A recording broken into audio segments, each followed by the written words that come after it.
Welcome to the Mosaic Podcast. We're so happy to have you here. The Mosaic Society is all about celebrating the intersections of our identity, whether it's through culture, spirituality, or civics. We're three friends exploring these paths together. I'm TMarie, your cultural mosaic. I'm Roseberry, the voice of the spiritual mosaic. And I'm Shreyaa, bringing in the civic mosaic.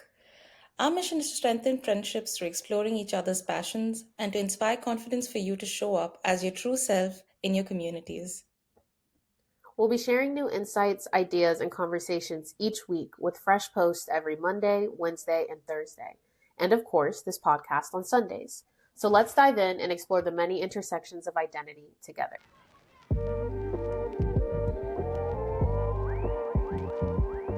Hi, and welcome back to our podcast. It's our themed week again. And this week we decided to focus in on the dark side of Disney. Um, as a whole from different perspectives, and we'll go into like our different summaries of what we cover and what we talk about, and then just have a conversation based off of it. That's really it. And eventually, like later down the line, we'll have a themed week that's the light side of Disney, so we get both perspectives instead of just talking about the negative aspects. Okay, so we're diving into Disney. We're just trying to peel back the layers of Disney. It's a really, really big corporation, entertainment corporation. And so it's something we've all grown up on, and we basically just we think of Disney as like this magic joy, nostalgia, feel good stories. That's how we grow up on it. And then as we grow up and beneath all um the beauty of it that we see, we start to kind of unpack all the dark sides. Like me specifically, I talk about Disney Channel and how the young stars were overworked and boxed in and branded before they had the chance to identify themselves. Like think of Miley Cyrus and Selena Gomez and Hilary Duff, all these different child actors who had this specific version of themselves that they had to market while they were in the developmental ages of their life. Um, and then from there, I go into how the company has moved away from creativity as a whole in favor of the control and profit that nostalgia brings. Like at a certain point, the stories got repetitive, the plot lines got repetitive. And I feel like that's a reflection of this idealized portrayal of what beauty and success and perfection looks like that Disney sells. And to a degree, it's successful because Disney's still a big thing. To a degree, it's successful because kids still flock to Disney. Everyone loves everything about Disney when you're a child. But then on the other hand, as you grow up, it kind of limits your creativity and your idea of what the world should look like. So I kind of dive into that, and it was all inspired by this podcast called Share Your Screen, which is co-hosted by Nikki and Coco, and they had a podcast called The Rise and Fall of Disney Channel, basically peeling back the layers and talking about the successes, but also the failures that Disney had when it came to Disney Channel specifically. But that's what I'm talking about. For me, I really wanted to dive deep into the actual storytelling that is told through Disney. So I'm focusing in on Disney villains. I grew up watching so many different, mainly Disney princess movies. And so the villains, were always iconic. And even though they were the bad guys, I liked quite a few of them. So I'm writing specifically about Disney villains and the tie between trauma and villainy, and how a lot of the villains that you'll see in a lot of Disney works, they have backstories that kind of motivate their actions and why they turn to villainy and their motivations behind it. And so I'm going to dive into that. Some of the villains that I'll be looking at are Claude Frollo from Hunchback of Notre Dame, the scariest villain that I've ever watched as a child. Lotso Bear from Toy Story 3, Syndrome from The Incredibles, and more, but you're going to have to read the article to find out who. So I'll be looking at wokeism in Disney. I'll preface that by saying that wokeism is a good thing and has done a lot to make Disney more accountable and inclusive. But there are also downsides to it when it comes with the fear re- um, of public censure. So I'm using examples. Actually basically writing this for Snow White, the recent Snow White movie, which did not go very well, and understanding why it happened and where Disney went wrong, along with a few other patterns where Disney says something but does something else through its corporate dealings. So more details about that in the actual article, but this is what it's about. I think if we start off talking about Disney as a monopoly, it helps us kind of paint the picture of how big Disney is. Um, Okay. so with Disney as a monopoly, what that means is essentially Disney owns a lot. Disney has been buying so many other companies. They own Marvel, National Geographic, Hulu, Star Wars, Pixar, and many more. They own so many different companies, so many entertainment companies. And so we want to talk about, or we want to ask, how has Disney buying up so many of these companies changed the kind of stories that we see now and the creativity that we see in movies and shows now compared to before? Even thinking about like when they first bought Marvel, bought Star Wars. If you guys are fans of those, I've never seen Star Wars, but I have seen a lot of Marvel. But even looking into those different, what would it be called? Their sub companies? Yeah, companies under their corporation umbrella, Subsidiaries. umbrella. Sure, what they said. But even looking at those companies, what can we see in differences of their creativity and the kind of stories that they're now telling? Right.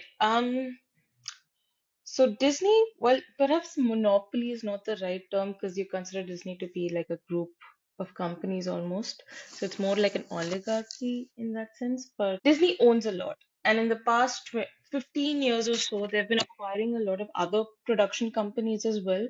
So they have a lot of control over what is being produced, especially when you look at things like animation. That also gives them a lot of influence of how things are done, what is put out, how it's put out. Not just the content, but also the people involved in the industry are under influence in some way because of how big the company is or how big it has become. So that's just like my starting comments on that. Um, on on that same wavelength, Hmm. to me, I was thinking about this question when it came to independent creators, um, and like those, what are they called? Um, when you go to like the film festival, is it called independent movies? D films. Indie films. Like even Hmm. with indie films and the different stories that are being told there and the creativity that you see there, the success is largely the success of your film is largely based off of if you're able to take your idea and your form of storytelling and combine it with the form of storytelling that we're used to.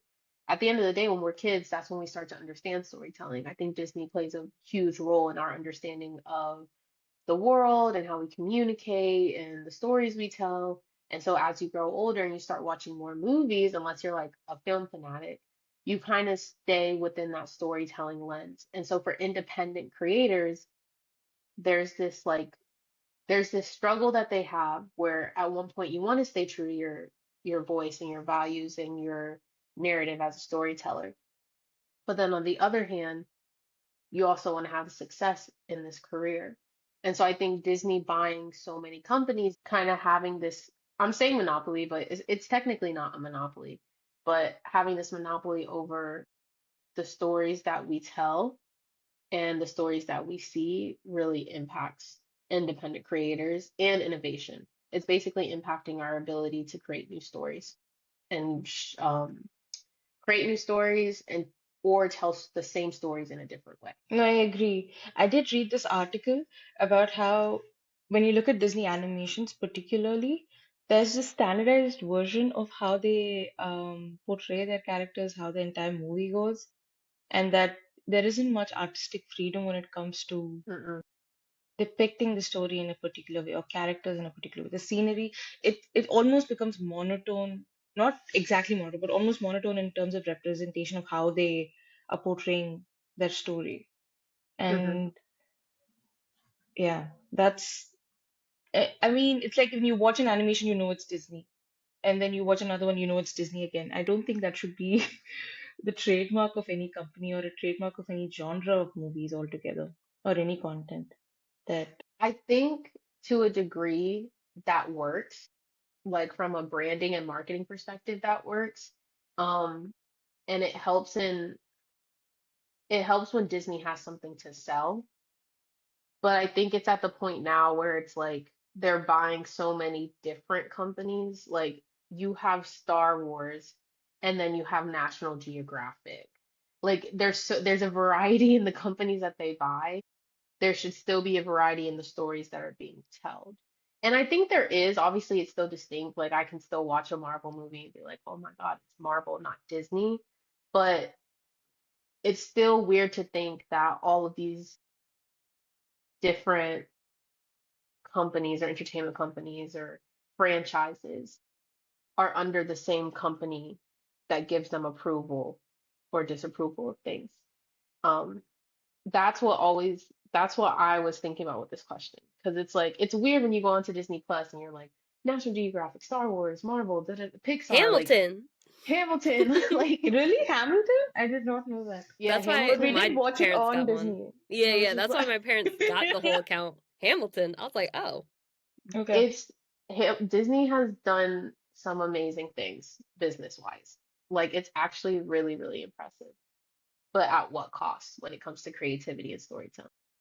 I do agree. I think there's a lot of like the big players. You have Disney, you have Warner Bros. Discovery, you have Paramount. Um, I don't Mm, think any of the other ones are doing it to the same extent, but it's like if it, as you said earlier, to the point of people who aren't in that independent creators and storytellers, filmmakers, you kind of have to align yourself in a way to break mhm. free because there is such a hold that a lot of these places have. Netflix too, big one, um, on the industry, and it is formulaic in a way. I was talking specifically to animation, but yeah, there is a Disney model though. Mhm.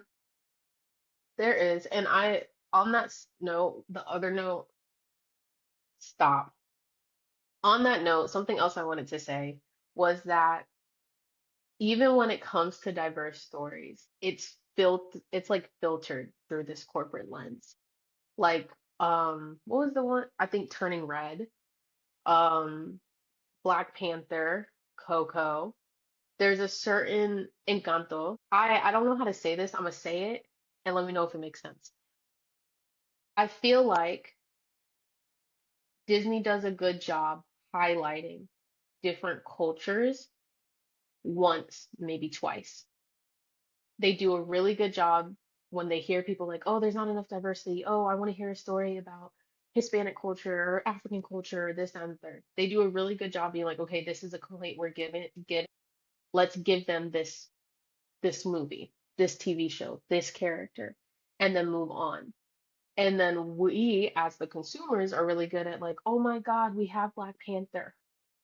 We have Black Panther. That's amazing. Yay, African culture, rise up. And then what else? Like it's always just they do just enough to tell diverse stories to get us to not be upset with them, but not enough to actually talk about the stories that are there. It's like one of If those that here, damn. Yeah, literally. It's literally like, okay, you're talking too much here. Here's a movie, here's a show. And that always, and then the show and the movie that they're giving you is filtered. Like the way that they show different movies, the way that like Encanto and well, I feel like Encanto is an exception because when you have a minority like Lin-Manuel who is so successful and so good at what they do, I feel like people like that or people in his shoes have more creative freedom than if you were to give it to like, I don't know, a minority who's doing storytelling, but a minority who just started off as storytelling and is still really good. They don't necessarily have the leverage to be like, oh, well, I'm successful. Look at Hamilton. Look at Bring It On. Look at all these things I've done. They don't necessarily have that motivation to be able to tell the story they want to. And so that's also the problem where it's like this big corporation is filtering the stories that we want to tell, and you can't fight back unless you have the accolades to back it up, if that all makes sense. It does. That reminded me of something I was going to mention later with a different question. Princess and the Frog, I remember that was such a big, I think I've said it before on a podcast, how it was like such a big deal. And I like had all the merchandise. I ran to the theaters to see it. All the women in my family went and saw it together. But then when you look at it, it's like that lady was an animal for majority of the film. You know what I Hmm. mean? So it's like they had a black princess, but she's a frog for majority of it. So you don't really see her, you know? Hmm. So, so just a question. What do you think, or how do you think Disney could do that in the right way? Because they are trying to bring out diverse stories. Let's say with the different stories that they're trying to bring out. I don't know, like Coco and Moana and what's that other one? Encanto. Let's say they are trying to do something. What exactly would be the right thing to do, in your opinion, for it to not be tokenism? It's the way I think about it Mm. is the background work and the people doing the background work matters. Like you shouldn't have, well, and I don't have, this is me just saying this, but I haven't done research on these films, so I don't know exactly who worked on it. But to me, if you're gonna do a film like Black Panther, they did a really good job with like having different, being able to portray different tribes in Africa and incorporating that into the Marvel universe. They had different people working when it came to like the styles, the way the tribes dressed, the way the tribes talked, um, the way they interacted with each other. You need the people to back it up. Your stylist, the assistant, the director. You need all these people who are going to help in taking the vision of the movie and making it a reality because their background also aligns with the story that you're trying to tell. So I think that's really important. And then I also think it's important that it's not a, well, it's this or that.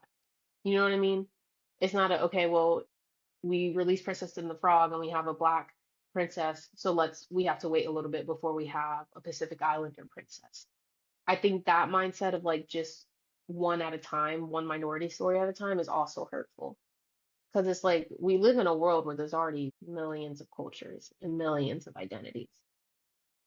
You can do it at the same time. It's possible. I think it's just a business risk for them.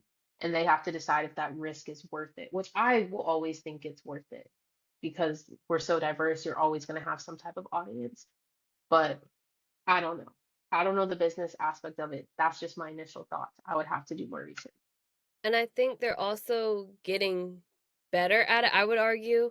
Hmm. Princess and the Frog was 2009, and then Moana I was in high school. 2016, I think. The first Moana was 2016, I believe. So that's like 7 years. But you've seen other things like Coco has come out, Encanto has come out, Moana got a sequel. So I feel like you're seeing the frequency go up and you're seeing way more appreciation. Um, at another point, Find it. it's gone. It's gone. I'll say it later if I remember. But yeah, I think you're seeing the frequency in which they are exploring these storylines and these cultures go up, which I think is good. But yeah, I think it comes off more authentic to me because I think even like the premiere for Moana 2, they it was in Hawaii. The location it was set. Yeah, like it wasn't in Okay, okay. Hollywood at a regular premiere. Like they had it in the culture and based in the culture. And I think that was like a really beautiful, authentic display and celebration of the culture. It didn't feel like it was super commercialized. It felt like it was for that demographic and it was for them to be proud and celebrate that new film that was coming out. It was in I did not Hawaii. know that. You were correct. Yes, it was in Hawaii, the premiere. Wow, Hmm. that is interesting. Wow, I did not know that. Thank you. Yeah. I mean, Um, I also want to preface real quick and say I do agree that Disney's getting better. I just don't know why, but there's a lot of skepticism in me. Like I'm very skeptical when it comes to Disney. I think they're getting better, but I also think it's a matter of like just going with the flow, going with the trend. Like I think if Disney wasn't not forced, if Disney was able to keep going in their own track without repercussions, of any kind, I can't confidently be like, oh yeah, they'll keep telling diverse stories. I can't. I don't feel comfortable saying that because I don't know if they would. So I think that's why I'm so skeptical. I don't know if the company as a whole really does value the storytelling, the diverse storytelling that they could tell or that they could produce. Hmm. So I don't know. I'm not confident in that, in the fact that they would do that. I mean, one way I would try and look at it, see, whether Disney is diverse or not was not something that came to my head early on as a child because I was happy with that one movie Aladdin and I was like, yay! They look somewhat like us. And that was about it. Just generally asking, now the gap between, let's say, 2009 and 2016, between Princess and the Frog and I think it was Moana, was it? Hmm. 2016? What movies came out in that gap? Frozen, Tangled, Okay, so that's two movies. probably more. Those are the I main ones. think, hold on, I think Coco came out around that time. Nope, Coco came out in 2017, so after Moana. But right after Um, Moana, then. right at the year after Moana. Yeah. Um, I'm trying to think of any other. Let me see. Disney movies released. Disney. Let me see. Okay. I looked up diverse movies from Disney. Anna is 2016, Mulan is 1998, Aladdin is 1992, Coco is 2017, Princess and the Frog 2009, Pocahontas 1995, Encanto, of course, 2021, Zootopia 2016. How is that diverse? Wasn't it about I'm not animals? gonna, no, to be completely honest with you, Zootopia does a great job talking about racism without calling it racism. Not gonna lie. Okay, okay. I haven't watched it. Okay. Zootopia is a great movie, and I'm really excited for Zootopia too. They do a good job taking societal or systemic issues like, not systemic, it wasn't systemic technically, societal perceptions and fear and prejudice and explaining that to a 5-year-old. But yeah, Big Hero 6, 2014, which didn't really talk about East Asian cultures. Like it didn't really talk about Japanese culture. Which one? Big Hero Big Hero 6. 6, good I movie, did but not watch it. it had nothing really to do with culture. Brave. That's a good one, I will say.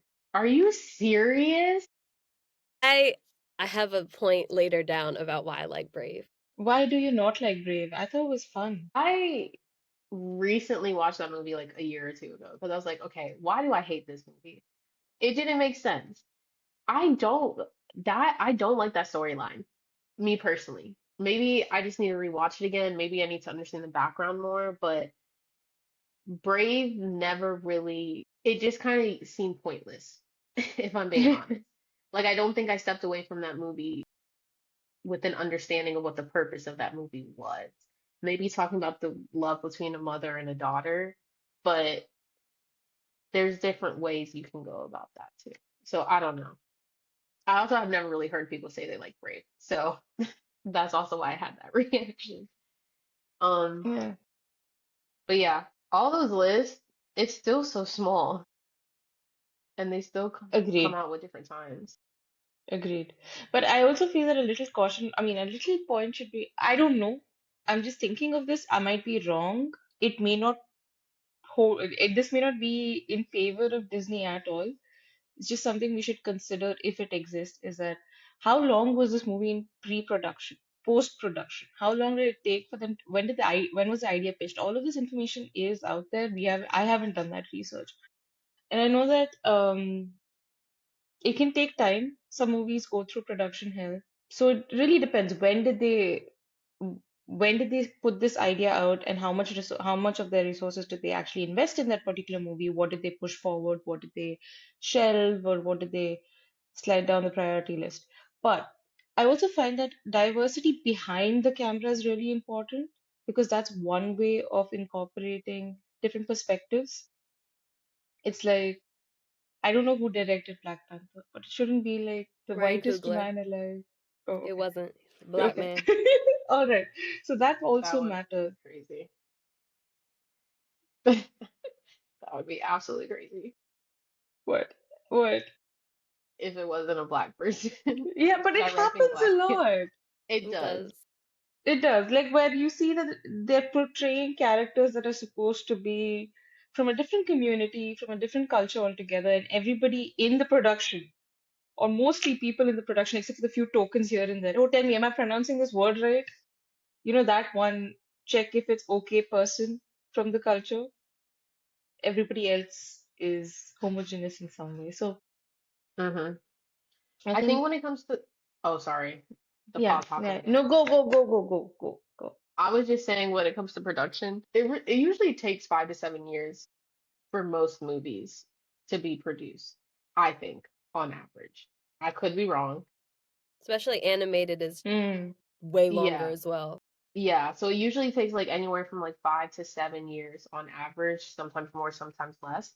So that's also important to keep in mind. So they were thinking about these movies at least 5 years prior.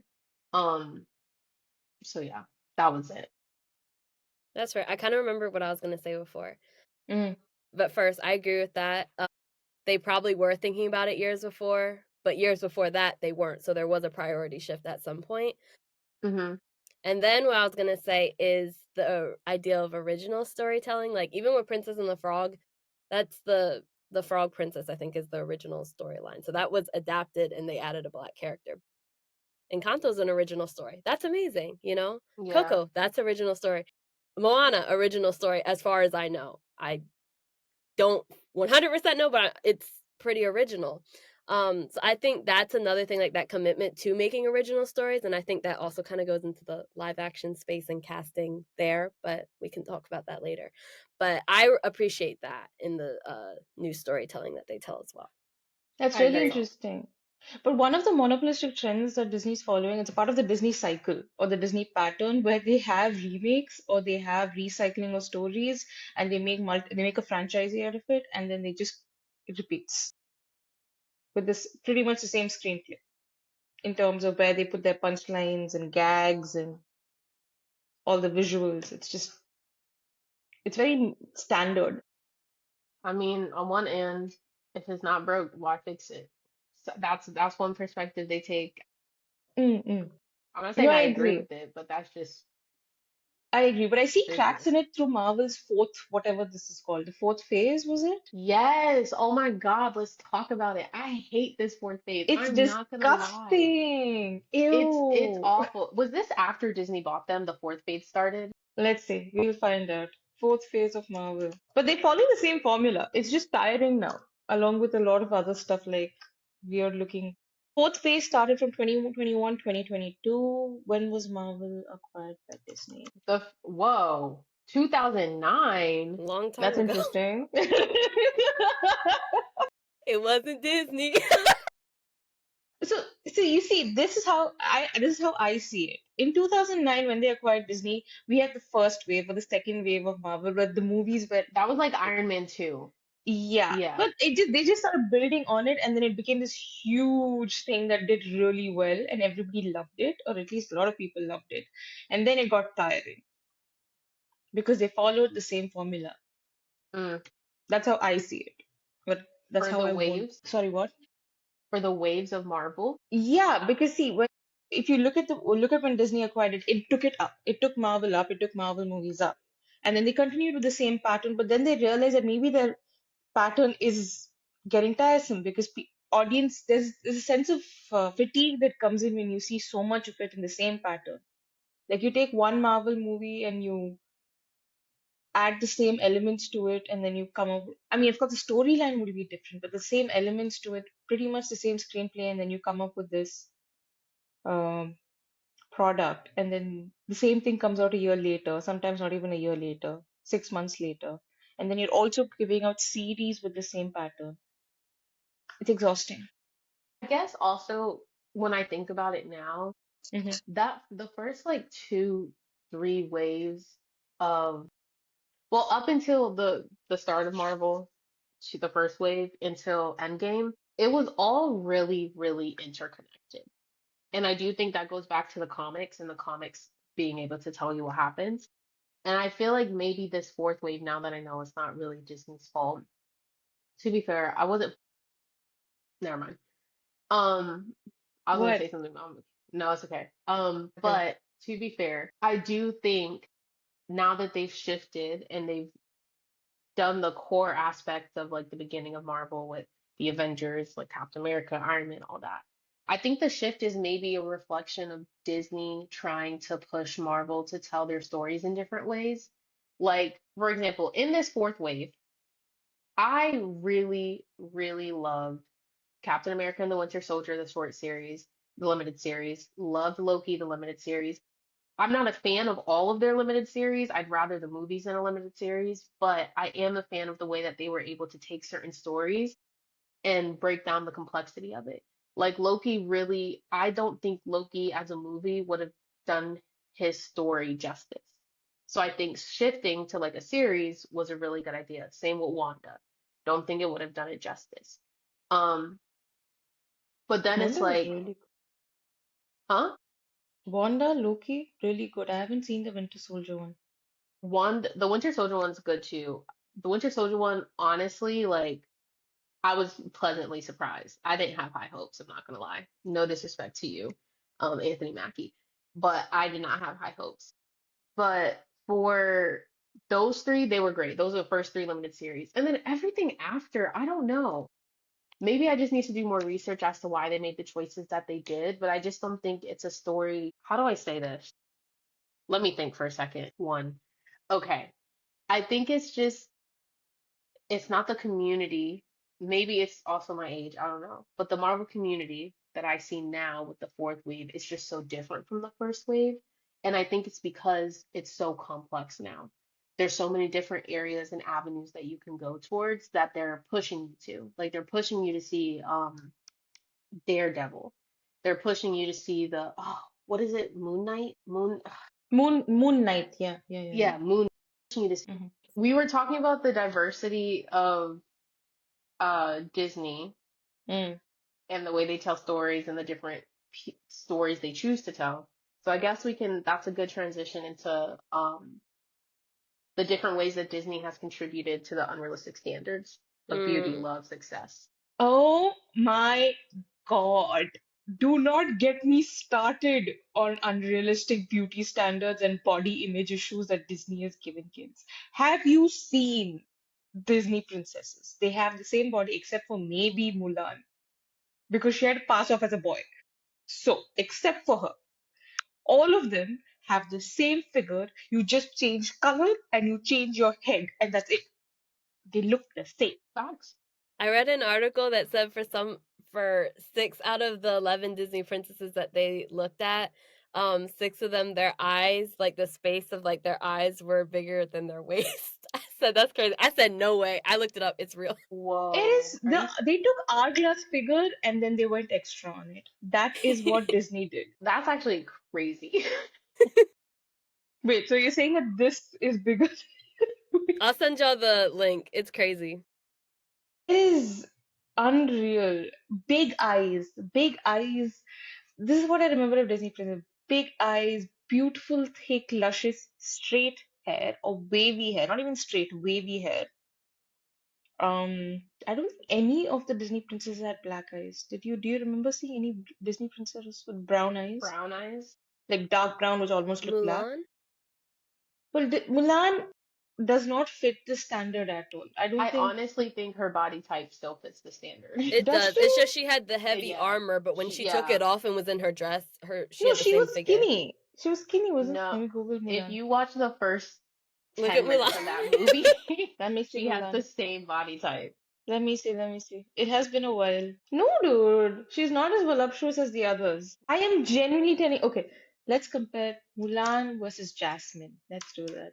I will concede if I find any similarities. Well, I do see similarities. None of them have a round But face. it's like this. With Princess and the Frog, Tiana is a frog for most of the movie, so you don't really see her body as much. It's the same with Mulan. She's pretending to be a man for most of the movies. But in the beginning, You see the curves when she's getting out of bed, when she's getting ready for the matchmaker, when she's crying, singing Reflection. Like the curves are there. When she They're takes not her as armor off, because she got, mm. I'm telling you, it's I the do not same. see it as being as pronounced. That's the only thing. I Maybe it's the disagree. clothing. Yeah, I Is disagree too. Like even in this picture, oh, I'm so sorry. Can y'all see that? hmm Yeah, She but that's right not there. yeah, but that's I'm talking about I'm comparing okay, I'm comparing the originals. Let me just see. I'm even looking at clips from the second movie I mean where I do she's see curves. I see yeah, and white it's like curves. and she has like a tie around like her Yeah, Yeah, it's yeah. cinched in. Mm. the girl got a body, Adi, and I Yeah. think the only reason why it's not as quote unquote pronounced, what'd you say, pronounced? Pronounce. Though why it's not as pronounced as Jasmine is because Jasmine's outfit is literally like a two piece. Like Yeah. Her you skin's have to out. see her skin's out. You can see the curves. What's the other one? What's her name? The legs, the Little Mermaid. She's a mermaid. You The sorry. legs. The legs, You see the curves. Prince or Snow White, her dress, the way that it it's splits, poofy. like it's one at the top, one at the bottom. Like their outfits show the curves more than Mulan's outfits because Mulan is supposed to be a warrior, but she still has the same body type when they get the chance to show it. Hmm. I don't know. I will have to look into that more. What do you say? Reserve my judgment on that. Anyway, but I do see a standard, and I never fit into that standard. And I was like, I don't have big eyes, I don't have blue eyes, I don't have the different colors that they have. I'm not white. I don't have. I did have nice thick hair, so that. But it was frizzy as hell, and none of them had frizzy hair. Why didn't they have frizzy hair? Why? Most people have frizzy hair. Why don't they have? Never mind. I I'm just think gonna that's keep doing just the same thing. I think that is an animation thing though. Yeah. Low The frizzy key, hair. Yeah, Brave was groundbreaking in the fact that they were able to do what they could with her we're able hair. to. Yeah, but Yeah. it wasn't a traditional animation in that way, wasn't it? It was Yeah, more it was Pixar no type. 2D, yeah. Yeah, But yeah, even yeah. like Princess and the Frog, they couldn't do much. They tried their best, but they I couldn't do think much with Mm, that I cuz think the after Princess and the Frog was 3D. mm. yeah, that was the Yeah, last 2D style for animation. yeah. But I actually like the 2D style. If yeah, I I don't don't know mind it. why. I like the 2D style. It's But classic, but yeah. Hmm. outdated Why does it have to be outdated? because the industry moved in a different direction. Even when Princess and the Frog came out, it was kind of seen as, oh, it's a little bit old. There's a whole thing about the marketing of Princess and the Frog and why it could have did better, but Disney didn't set it up properly. And the animation is part of that. It was even old Hmm. in 9, 2009. 29, 20 29, 2009. That's how you 2009, say it. 2009. I mean, um. Okay. Anyway, back on topic, real quick. Mm. I literally can't stop looking at these pictures. But I was like, there was two ways I thought about this question. First, I thought about the success, which I'll talk about later. But since we're talking about like images, I was like, I wonder about the Disney princes. How were they portrayed? What similarities do they have? And if I'm Mm. being honest, I wouldn't say it's as in your face as the Disney princesses, and how uniform they are. Because you're right, you can literally just change the color of their skin and then their head. That's it. But with the Disney princes, there's more diversity. Oh, diversity is the wrong word. There's more differences that you can spot within them. Maybe not with like the quote unquote classics, like with Snow White, Little Mermaid, Mm-mm. Sleeping Beauty, Same like model. same model. Anything before 1890s, like, or anything before 2000, same model. But you can slowly start to see them change. Like, even you can slowly start to see their changes. Like with Princess and the Frog. I don't. I think Prince Naveen. I always assumed he was Arab. Not gonna lie. I never assumed he was from like Africa or an African-based country anywhere that was rooted in like Black culture. I just assumed he was Arab. So like you can start to see them experimenting a little bit more with the way that they're portraying. the princes. I think Flynn Rider is also an example. He's Mm. not the way the running joke of like my nose, like he doesn't Yeah. have a perfect nose. So I think with princes, it's easier to get away with that because I mean there's a beauty standard for men as well, but it's a wider beauty standard than for women. So I was really interested looking at the princes and being like, okay, it's still this specific standard. Like they're all fairly fit. Um, Even the skinny ones are like Flynn Rider and Aladdin are skinny, but they can jump from building to building and they run and all that stuff, right? They're not Yeah. like big bod. Um, so yeah, it's still similar, but there's just a little bit more diversity in body types than with the princesses. Yeah, I'm even thinking like I don't know if y'all have seen the movie Atlantis. I don't even remember the Mm-hmm. main character's name, I but love he Mm-hmm. that his build movie. was very different. Mm-hmm. And the Even female his lead, face. hers was she was kind of skinny. She was a little bit different, but she was very kind of skinny, the typical. Yeah. She was Hourglass. very petite, I think. Yeah, she Mm-hmm. was. I mean, they're all Very. petite, but this one, Mhm. she looked I think it was longer also the as well. clothing. Yeah, the clothing also I Yeah. think lent to that as well. But yeah, Mm-hmm. Mm. his model was a little bit different, I would say. Kristoff from Frozen. He Mm. looks a little different A little compared to the buff. other one. A little chubbier, like a Yeah, little like bigger stocky. face, stocky, yeah, bigger Wasn't face. he the one with the big nose? Yeah, Or that's was that, right. Mm, I don't know if that's what you're talking about, but his nose ain't small. or yeah. was that the the ice man? What is that called? The ice person. You know when you make a, The a snowman? Olaf? snowman? Yeah, I do not know which one I'm talking about. I'm sorry. You thought My bad, she was talking about Olaf. And Kristoff is hilarious. Christoph. Not even Yeah. Christoph. Sven, but Minus Olaf. Ven. Let me just Google Christoph if I know it's the same person I'm talking about. Ooh, Mm. that's funny. Yep, he looks different in a good way. Okay. He looks different. Like it's nice to see. Mm. They're not there yet with um women. I mean, I think Moana has Moana. You can see muscle definition in her body, Yeah. Yeah.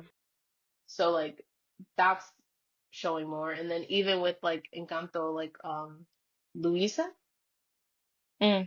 Luisa, you can see muscle definition Oh, all the way. all the way. I mean, her. Arabella, I feel like is a little bit different. Like I feel like her model is different. I was gonna say if you Mm. see Luisa, Isabella, and Mirabel, you see three body types. Like Hmm. Isabella, and what's the cousin with the ears? It just went out of my Wasn't she Dolores. supposed to be Dolores. My wasn't cousin this a Dolores. conspiracy theory about her being like the villain? Yeah. Because, Yeah. yeah, okay. Anyway, but like Dolores and Isabella have very similar body types. The hourglass, the standard. But then you see Hmm. like Mirabel, Luisa, even Mirabel's mom. She's a lot curvier Mm. than And her Peppa. tia Peppa. Yeah. Dang, what a Yeah. conversation. I know. I also cuz I wanted to bring up my point about Frozen, and I think this kind of goes into like the identity formation aspect of the question.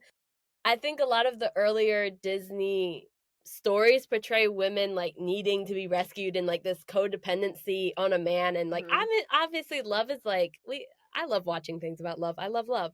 And that's always like either the central kind of like messaging or like the eventual angle of a lot of the princesses. So I find a lot of these newer stories really refreshing. Like I love to see Merida in Brave, where that's not her story. Like finding love wasn't really the point. Moana, Mirabelle, like they have more issues that deal around like acceptance and coming of age, stepping into your own, and um, if there is love, it's not romantic. That's what the distinction I want to make. Romantic love being the center. Hmm. Love can still be like the center, but when it's not tied to a man, I think that is really great because I think the whole damsel in the stress thing was really like integrated into a lot of the early Disney um movies, and I'm talking like the early ones, like even like Snow White and Sleeping Beauty. they're like their names are the title, but some of their princes who I can't even remember their face, like none of them have distinguishable faces, the princes, they have more speaking parts. And that doesn't make any sense. So I love that the shift has kind of come into having more stories that are focused on growth and not just the love of a man, even though I love love, but it doesn't need to be in everything. That was my point when it came to talking about Disney and their portrayal of success. To me, it was like success often looks like with a lot of Disney. And you know what, we're talking about Disney, but if we're being honest, we're really just focusing in this most of this conversation is focusing in on like Disney animation and specifically Disney um princesses. I think when we expand out, we might see slight differences, but the same trend might be followed as well. But anyway, success is often looked at when it comes to these Disney animation princesses as royalty, marriage, a magical transformation. It's not, or success isn't ordinary. It's not something that just anybody can achieve. And then when you tie that in with the aspect of romantic love and someone being in love with who you are, and oh my God, true love's kiss, all this stuff, and it always being portrayed as white people or non-minorities or like a minority here or there, it kind of makes you think, what message are you sending little girls and little boys about what success looks like when the success you're showing them is romantic love, marriage, magical transformation, but none of that happens to people like them. Like, how do these little boys and these little girls who are minorities able to picture success for themselves? And I was trying to think about it with me when I was a kid, but I was not into the Disney princesses. I really wasn't. I watched my favorite princess is Rapunzel. Love Tangled. Can watch Tangled all day, every day. Um, but other than that, I was not really into them. I always loved Disney Channel. And I think the same, not the same thing applies, but the idea of love, that specific idea of like romantic love and not seeing yourself getting that love still applies. But when it comes to success, I don't know. It was kind of different. You have Sunny with a Chance. She went to LA. She followed her dream to be an actor. Wizards of Waverly Place, growing as a wizard, talking about your family. Hannah Montana, balancing two different worlds and trying to figure out what your identity is when it's two drastic different identities. Like, there's a lot more complexity when it comes to Disney Channel and the series that we had growing up. And so I think our perception of success there might differ, but it's still not ordinary. It's not normal for a 15-year-old to just be picked to go and start acting in LA. It's not normal for you to have a family of wizards. It's not normal for you to be living a double life as a pop star and magically when you put a wig on, no one knows who you are. Like, that's not normal. So they're showing success as these like beyond normal things that we can achieve. And I think that's very dangerous in the storytelling that they were giving, what, like, I would say like 6 to 12, 13-year olds for Disney Channel. Hmm. I agree. Yeah, you're right. I'm sorry. I know this is something that just came to my head. Disney Channel and Disney movies had this different approach to content altogether almost. When it came to the hmm stories that we're telling, I agree with you. Very nice point. I think what Disney Channel did really well, and maybe it's because it wasn't a movie. I mean, they had their movies, but maybe because it was series, they did a really good job showing the complexity of getting success. You Mm. know, they did a really good job showing that the path to happily ever after isn't necessarily like Disney movies with the princesses and the animations. The path to happily ever after, the struggles you have is personal. It's not systemic, it's not social, it's not political. It's a personal struggle that you overcome. But when you go to Disney Channel, they start to show another level of complexity with like the systemic aspect and especially the social aspect with like bullying and like wanting to fit in and all of that. And then the political aspect, they get better at it when it comes to Disney Channel. And again, maybe it's because it's a series, so you have more opportunities to talk about those things than when you have like an hour and a half of a movie. But yeah, that's another issue. I think that's also why I didn't like the Disney princesses growing up. Again, I don't even think I've seen the original Cinderella. I'm not gonna I lie. haven't. I saw the Brandy version. I don't know. I didn't know Cinderella was blonde. No idea. I don't think I haven't seen the original Little Mermaid or Snow White. I don't think I'll ever watch Sleeping Beauty. Like Not the girl's even asleep. Little Mermaid? I hated Little Mermaid. I have not seen any of those originals. I watched part of the original Aladdin because my high school was thinking about doing Aladdin the musical. So in Mm, theater class, we watched part of it to like think about it. But no, I think that's it wasn't interesting. until Mulan. I think Mulan's the one I've seen the most. Anyway, I think part of the reason why I didn't like it as much is because it was just so simple. And I think I've Mm. always just been a very complicated person. And I was also very rational. You're telling me, you're really telling me your pumpkin is turning into a carriage, and if you're not home by midnight, it's back to a pumpkin. Like stuff like that just didn't register for me. But when you show me Hannah Montana, which is still crazy, like you put a wig on, no one recognizes you. That Clark doesn't, Kent effect. hey, put Superman some put them glasses on. glasses on. They didn't know. You know who he was. Hey.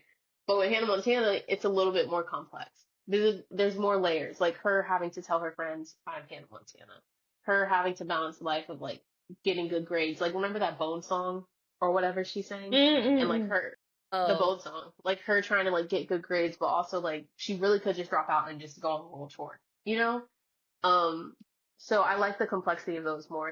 That's probably why I didn't watch those princesses movies as that's fair. I also think the audiences for Walt Disney Animated Studios and Disney Channel are different. Mm. much. So I think it allowed them to tell stories differently.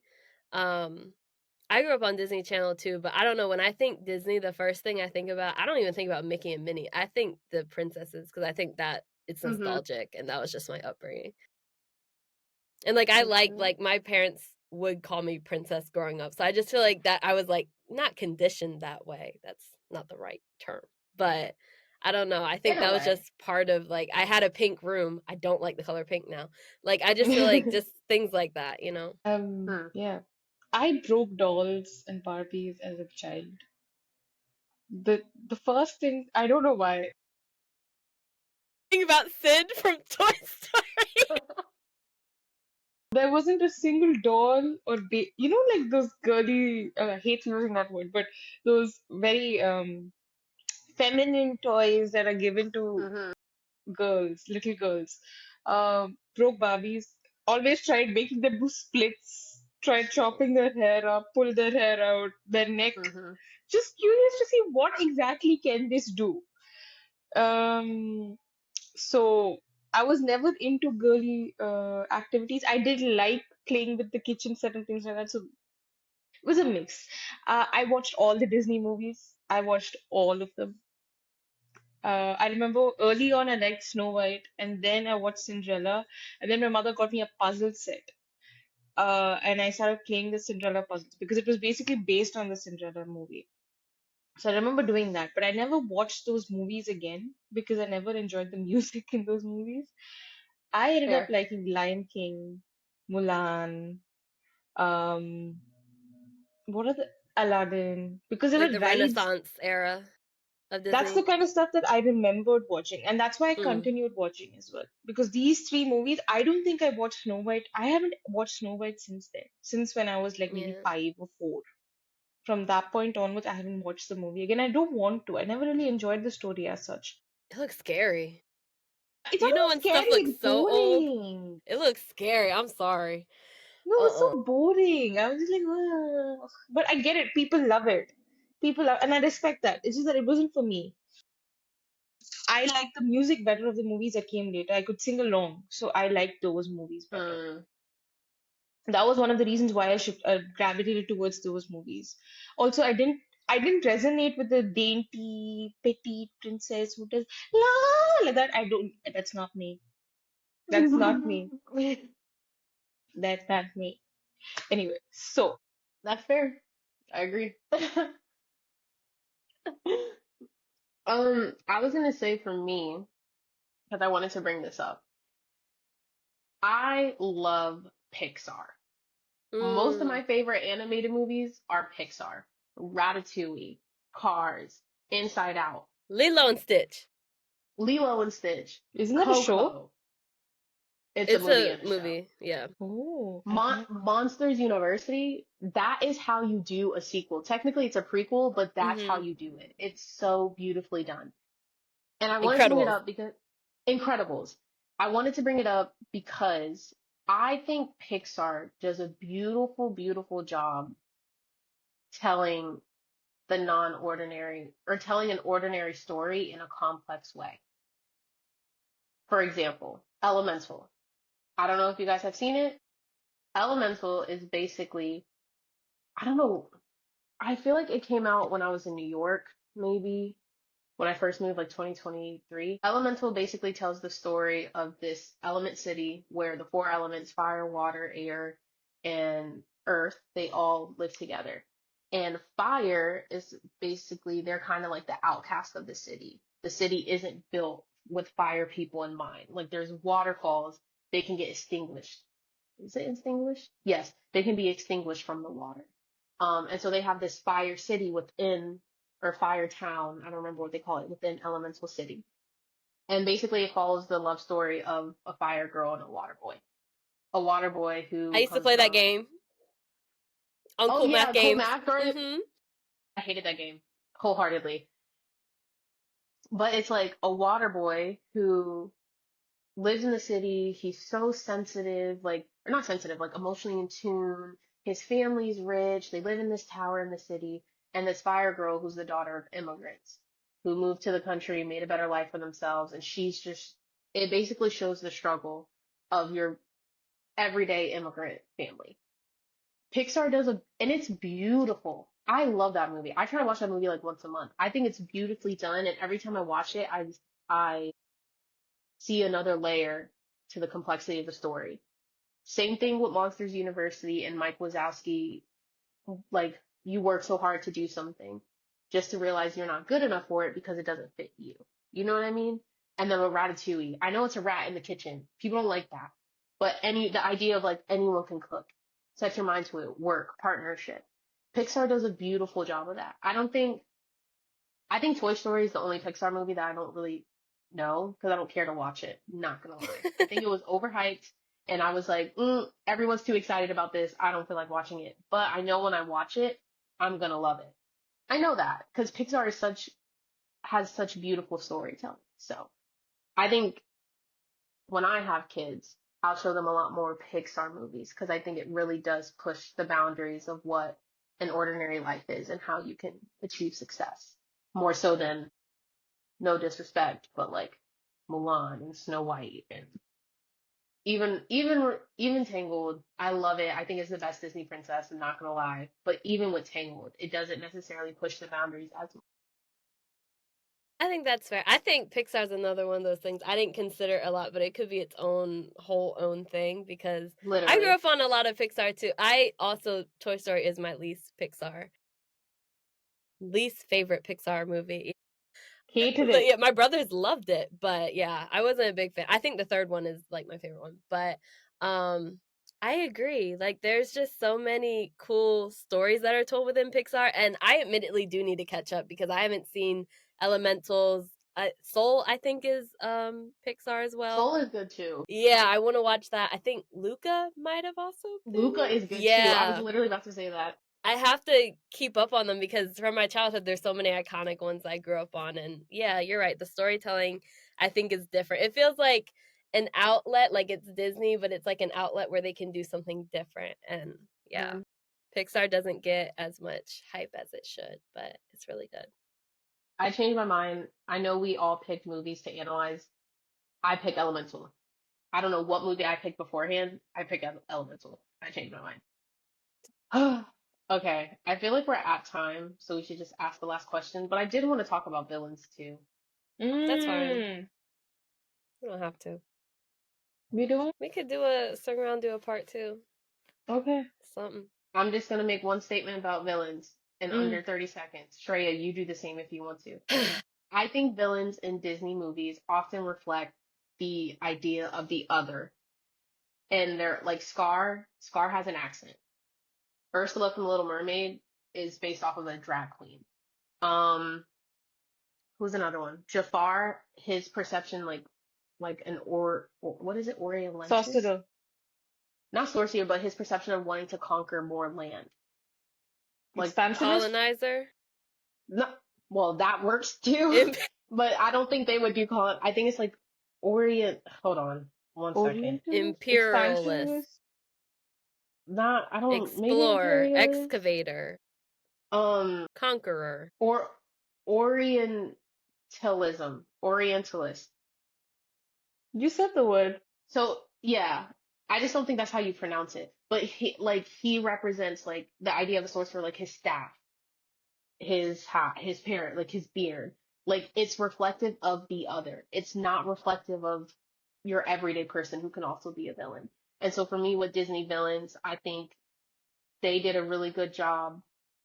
This isn't a good thing, but they did a good job showing villains as the other and reinforcing the prejudice and discrimination that we have in American systemically in America of the of xenophobia, basically the idea that we have to look a certain way, we have to do things a certain way, we have to have this one story, and because of that, they frame the villains as this one-dimensional character. They don't necessarily show the complexity of them.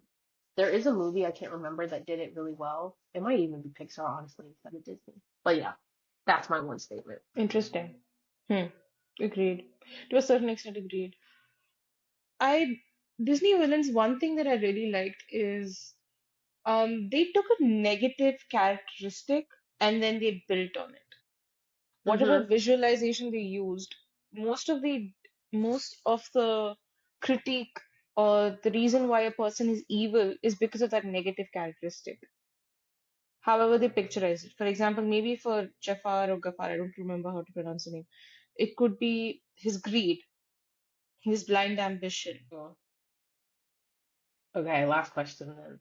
Um, how with everything we talked about with the dark side of Disney, how do we reconcile the nostalgia we have for Disney with the darker legacies that it has? Um, is it even possible to do so? And again, we mainly focused on like Disney princesses and stuff like that, but there's also Disney Channel and their expansion. Oh, we talked about the expansion of Yeah. Disney as well. Um, First off, I wanted to like touch on nostalgia in general. I think it can Uh-huh. sometimes make it very hard for people to part with certain things or to look at things critically Agree. because we have such a deep emotional tie to whatever said thing is. So when I look at Disney, obviously I looked at it one way when I was younger, mainly the princesses and like when I would watch like Disney Channel shows, but when I start looking at Disney's legacy as like a whole, there are like Mm-hmm. some aspects that, ooh, that's a little problematic. That's not cool.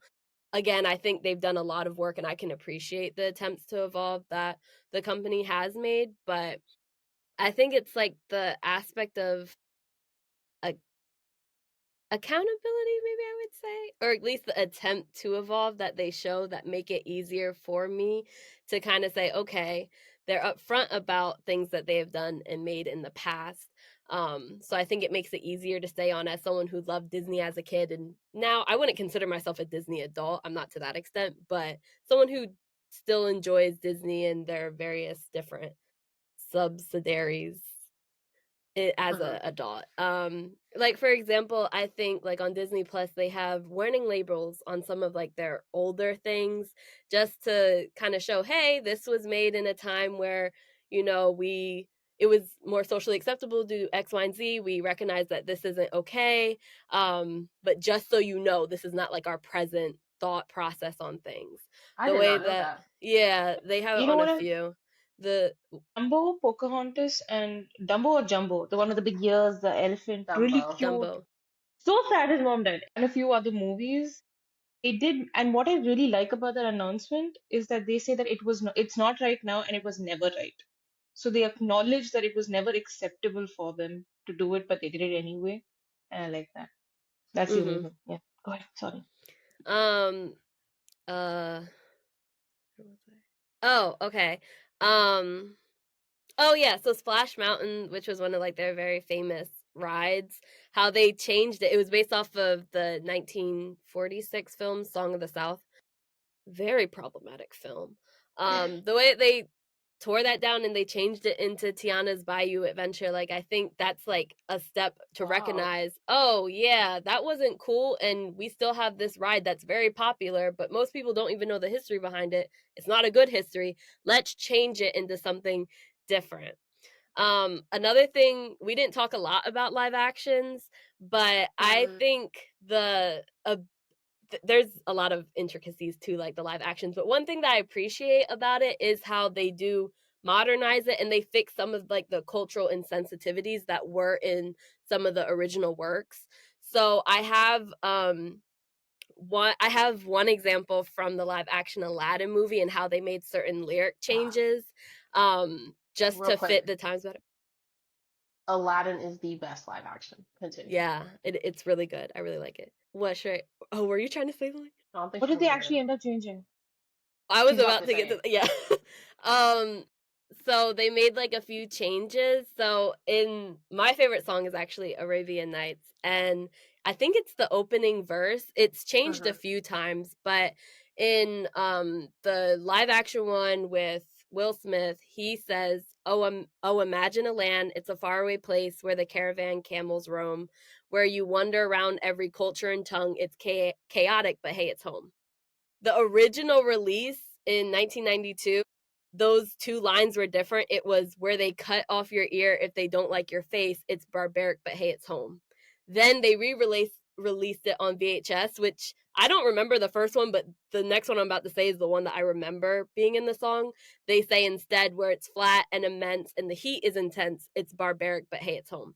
And so even like the word barbaric, they looked at that and they just changed it because that is kind of like, that's a little Yeah, that's crazy. crazy. And just the way that they changed it to make it more celebratory of the culture because it kind of dissing it in a way in the original lyrics.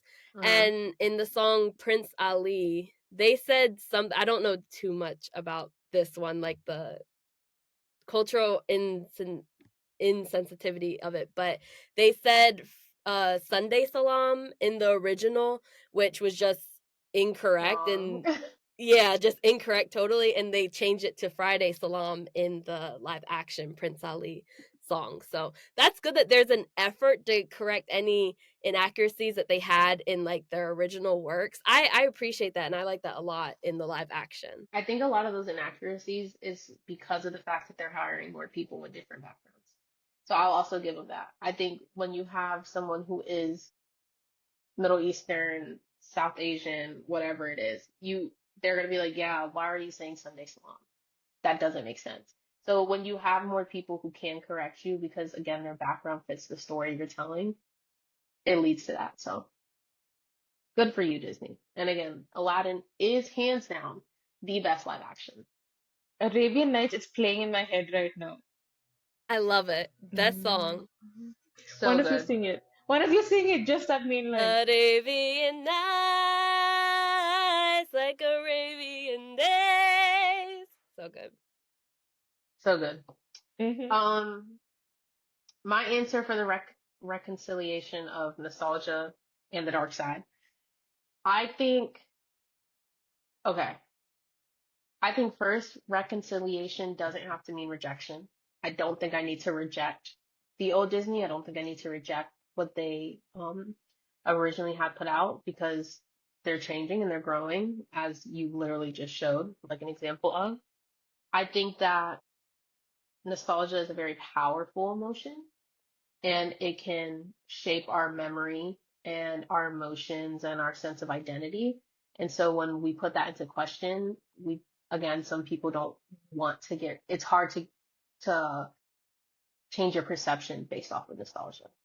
Like I said it in a couple podcasts ago, like Demi Lovato, nostalgically speaking, it would be so hard for me to be like, no, I can't be a fan of her. If she ever gets canceled for justifiable reasons, it would, I'll still do it, but it would be so hard for me because of nostalgia.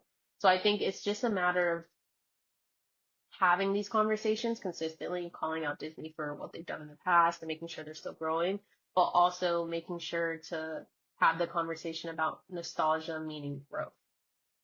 Nostalgia meaning, okay, we see what we loved in the past. How can we make that better to fit the people around us instead of still minimizing people's voices, instead of telling false narratives, instead of ignoring the truth or rewriting the truth to fit what you want.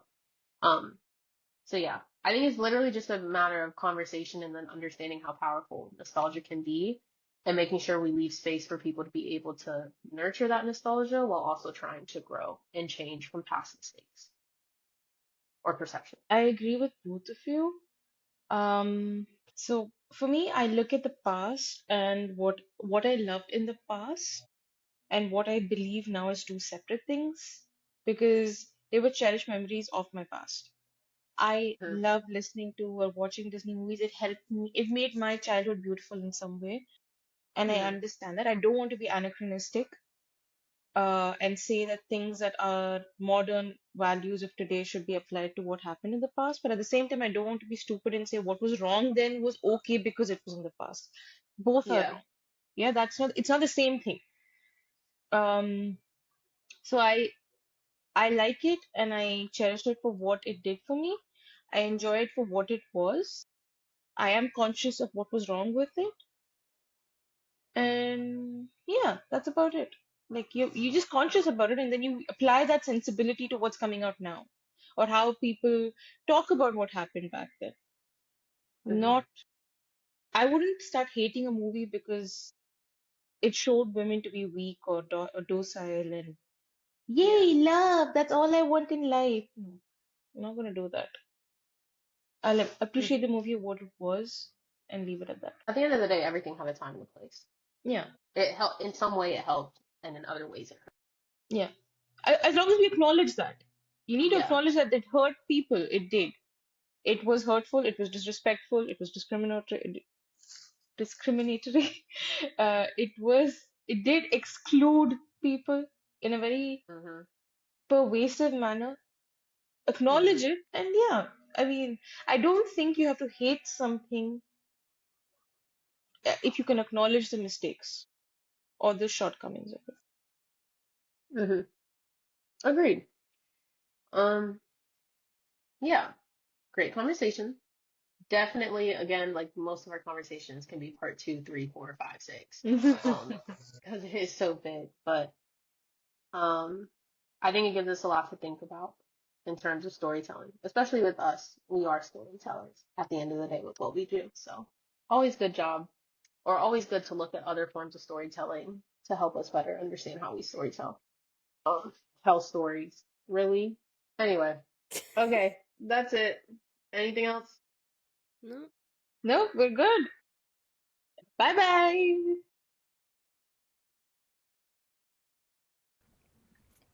Thanks for tuning in to the Mosaic Podcast.